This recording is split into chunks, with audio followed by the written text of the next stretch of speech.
कंग्रेसआसो गोदो थगायबोदों ओंखायनो दायो कंग्रेसखौ बयबो रिजेक्ट खालामबाय आरो बिटिआर ओनसोलावथ' कंग्रेस गैखायानो थेवबो बिथांमोना बिजाथि होदो जेला आं बिथांमोननोबो बेस्ट अफ लाक होदो बिथांमोननि बिजाथिया गेलेथों। निर्मल कुमार ब्रह्म बिथाङा जे गोबां भटआव देरहागोन बियो रोखा जाबाय।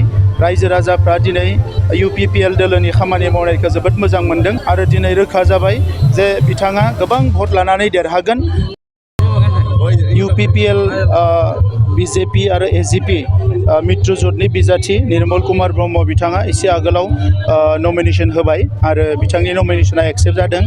दा बे समाव जों बयबो बेवहाय मोनसे गिदिरथार सुबुं गौमायाव बाहागो लादों आरो निर्मल कुमार ब्रह्म बिथाङा जे गोबां भटआव देरहागोन बियो रोखा जाबाय। रायजो राजाफ्रा दिनै UPPL दोलोनि खामानि मावनायखौ जोबोद मोजां मोनदों आरो बेजों लोगोसे आसामाव UPPL BJP आरो AGP नि सरकार बिटिआरआव UPPL आरो जे BJP नि सरकार आरो लोगोसे बे हान्जाफोरनि खामानि मावनायखौ रायजो राजाफ्रा मोजां मोनदों आरो ओंखायनो दिनै हाजार हाजार रायजो राजाफ्रा नमिनेशन पेपार गथायनायाव बाहागो लाफैदों आरो दिनै रोखा जाबाय जे बिथाङा गोबां भट लानानै देरहागोन आरो फैबाय थानाय समाव सिडली समाजनि रायजो राजानि थाखाय अराय सम बिथाङा खामानि मावलांगोन। कंग्रेसआसो गोदो थगायबोदों ओंखायनो दायो कंग्रेसखौ बयबो रिजेक्ट खालामबाय आरो बिटिआर ओनसोलावथ' कंग्रेस गैखायानो थेवबो बिथांमोना बिजाथि होदो जेला आं बिथांमोननोबो बेस्ट अफ लाक होदो बिथांमोननि बिजाथिया गेलेथों। बाजाज बाइक सालायनो मोजां मोनग्रा रायजो राजाफोरनि थाखाय मोनसे गोजोनथाव खौरां। सेरफांगुरि बाजाज श'रुमा फुजा 2024 धामाका अफार होगासिनो दं।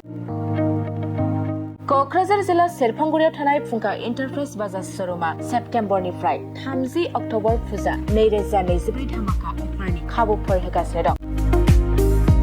नोंथांमोना सेरफांगुरियाव थानाय फुंखा एन्टारप्राइज बाजाज श'रुमाव खुंफुंजानाय फुजा धामाका अफाराव फैनानै नोंथांनि लुबैनाय बाजाजनि बाइकखौ लांफैनो हागोन।